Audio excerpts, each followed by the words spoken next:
Hey everyone, it's Dazza, and today I'm making a video because it's been 10 years since I started watching anime weekly.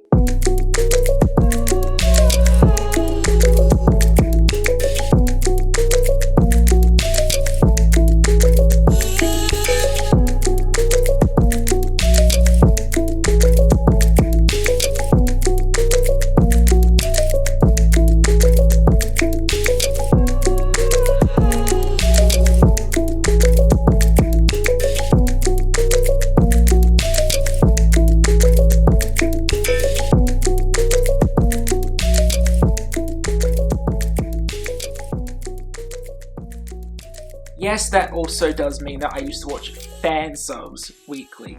I mean, it was a time when Endless 8 was airing, Bakemonogatari was airing, and no one had licensed those shows to watch, and I wanted to watch them.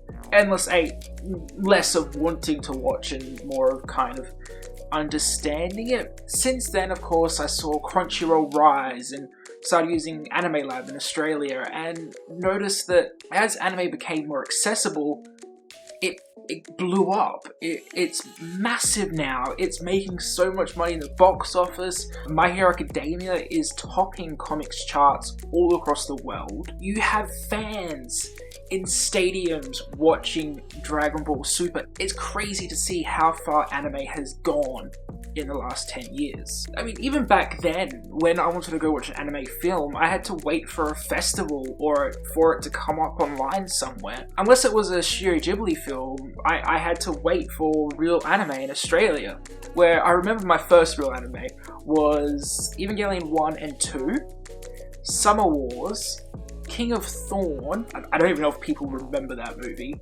and Redline, which I still believe is one of the best anime experiences I've had in cinema. It really should be shown again. I don't understand why it's not. It's just a visceral experience. I've seen studios rise, I've seen studios fall, I've seen new animation techniques become the norm, I've seen fandoms grow to behemoths, and then just die out. So I thought today I'd go a few of the biggest moments that I remember from the last 10 years of watching seasonal anime. Of course, the first big one was Haruhi Season 2 and Endless 8. There's a whole mess of issues that went around that series. There was delays, there was interferences by companies, and it was crazy that the finished product we got was 8 episodes of the exact same thing weekly.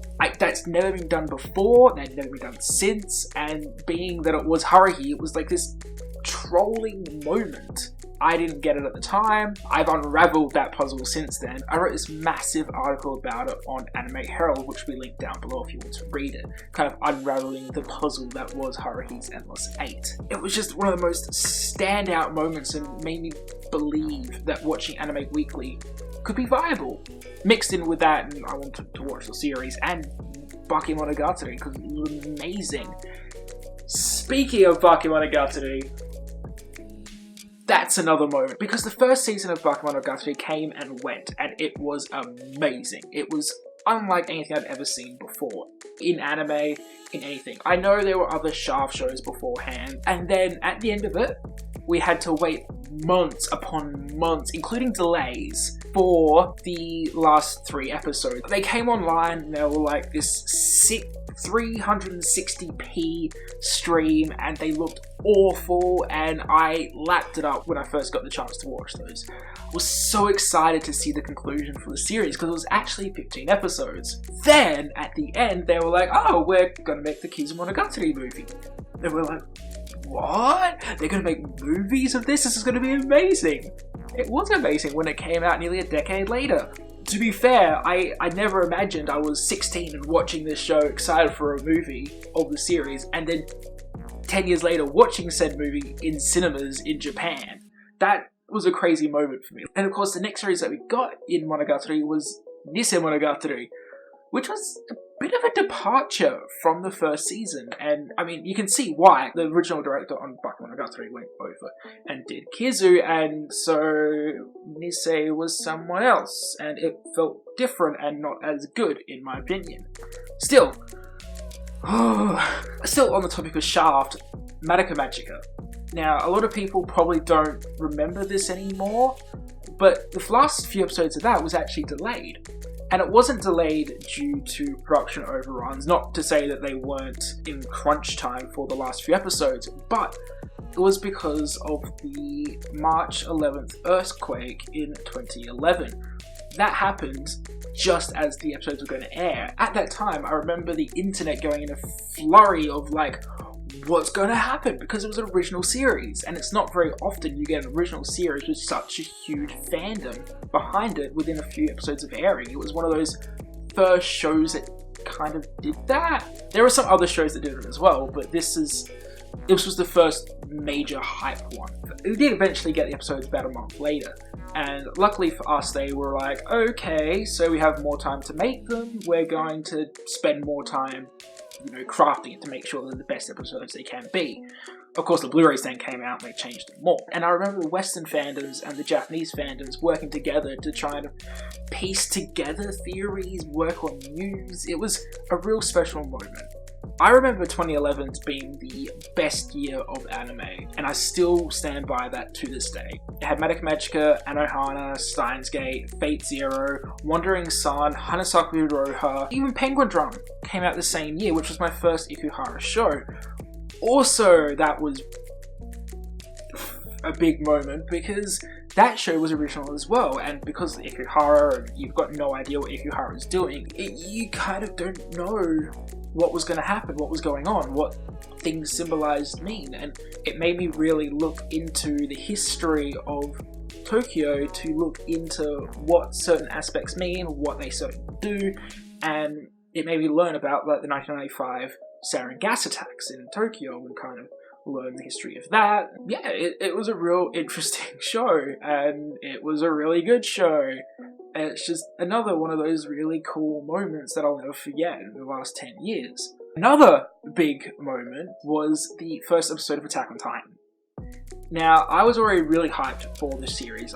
We talked about it on Manga Pod already, we read a whole bunch of it, and it was directed by the same guy that directed Death Note. So of course it was hype, it was just massive, and the first episode came out and blew everyone away. It was one of the best first episodes I've ever seen. I still think it's one of the best first episodes I've seen of anime. But then of course the fandom killed my enjoyment of the series, and I think I actually put it in my most disappointing list at the time because of the fandom. But then the fandom died because the second season just wasn't coming. And it was really interesting to see that kind of go from one of the biggest things in anime to just another show, really. And of course, the second season came out and everyone was like, whoa, this is actually pretty cool. Then the third season came out and whoa! I've read the manga, so I know what's going on, but just seeing it animated is amazing. It's such a great series. It really, really is. Now, in terms of like overall, like production-wise as well, it's been really interesting to see the differences and the flow of how anime kind of has changed over the last 10 years. Because when I first started watching it weekly, it was kind of using the Haruhi formula of like school clubs and magic and like a real Japanese school with some fantasy elements and stuff to it, That's basically what it was. And then when K-On! Came out, it was like, oh, Moe, or Blobby, it was, they're trying to do that same formula, which they couldn't recreate that formula because it was Yamada who made that amazing. And then it moved to like video gamey, and then isekai, and it stayed at isekai, and now the isekai genre is kind of flipping itself and becoming a parody of itself, and it's just really interesting to see how that's kind of grown throughout the years. And then you also had the sub-genres that came out over the last few years, which was like the dark magical girl who's trying to recreate Madoka Magica, and it's just really funny to see the first show come out and be like, oh wow, this is super popular, we must make more of these, and then they're just not as good. But it's not only just like the overall plots that have changed, it's the actual animation techniques themselves. Because 10 years ago, they were just moved into like the HD 720, if that, production cycle. Everything was kind of stiff, they were still drawing on paper, it took a while. I think the best example I can think of on the top of my head is Railgun S and Railgun. The first season and the second season of Railgun Railgun was kind of made in the old 720 way, and it was kind of okay at the time. It didn't look great, but it was eh.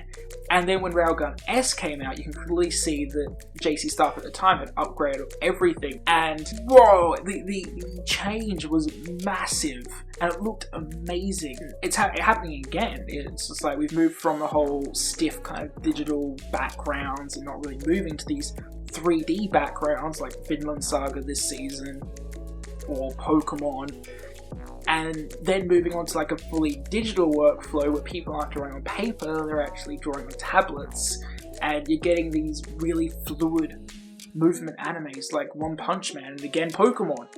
It blew my mind being able to see that evolution happen in real time. It makes me feel old as well, but I just gotta think it's really cool. And I love the fact that I can watch something like Berserk, the new Berserk, and be like, oh, that looks awful, because it was the first use of CG. Well, it's not really the first, but it was one of the firsts. And then moving on to something like Land of the Illustrious, who used it really well. And then you've got shows again like Vinland Saga, who kind of blend the CG and the normal 2D, or even shows like, again this season, Given, which uses the CG for the instruments, but the rest of it is just 2D animation, and it works really well, and it makes it look really nice. One of the biggest things I remember is Your Name. Now, Your Name is relatively recent, but I think a lot of people kind of forget how big Your Name was. Now, I was in Japan at the time, just after it had been released, so I'd already seen it in Australia, and I loved it. It's amazing. Makoto Shinkai is an amazing director.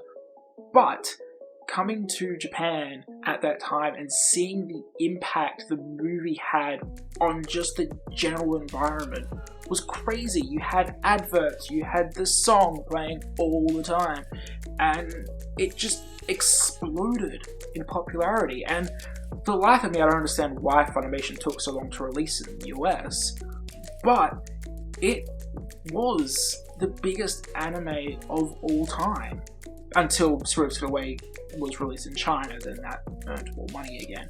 The impact that movie had on the environment around me and myself, I loved it so much that I couldn't get it out of my head. That's how much I loved it. And I'm so excited for Weathering With You. That's coming out in like a week, and I'm so excited to see it because of the impact Your Name had on me. And I don't want a Your Name 2, I just want that same feeling all over again. Of course, there was also the lows, like Aku no Hana being released. I was so excited for that series. The manga was so good, and then they did that with it. That was just, it was not great. And then there was Watamote that I just literally felt bad for. I know a lot of people love that series, but for me, I just couldn't get over it. The disaster that was One Punch Man Season 2. I know that's relatively recent, but the first season was a step forward in animation, and then they brought out Season 2. God, the Kumamiko ending as well. I don't know if you guys know about this series or remember it, but there was a series called Kumamiko where the main character grew over the series, and it was a real wonderful series. And then the ending was her basically being mind broken back to a child form, and it was disgusting. Even the original creator was just like, I did not approve of this. I don't know why the anime team did this. And then of course there was the disastrous production cycle of Ghibli Heaven. That was terrible, and I feel so bad that the directors didn't have time to make a good show, but that's what happens when you're off schedule. Of course we got an amazing show out of it, Shirobako, but it's been 10 years, and I kind of can't believe I've been watching anime for 10 years. Watching anime weekly for 10 years. The new summer season, it's it's summer.